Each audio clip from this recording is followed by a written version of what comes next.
ভাই। দিদি,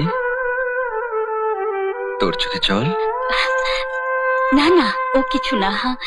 প্রথমে চোখে একটা কাপড় পড়েছিল, তারপর তোর আসার আনন্দে চোখের জল। কাপড়টাকে ধুয়ে নিয়ে গেল।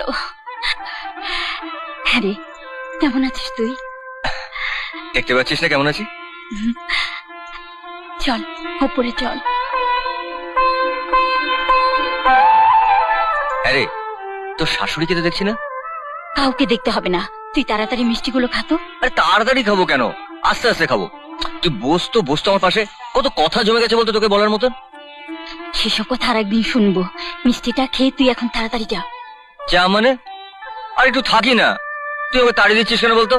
যাতে আর কেউ তোকে তাড়াতে না পারে।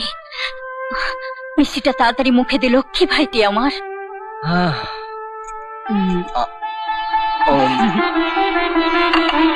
ভালো মিষ্টিটা। এত বড় সাহস তোমার! যেই একটু চোখের আড়াল হয়েছে অমনি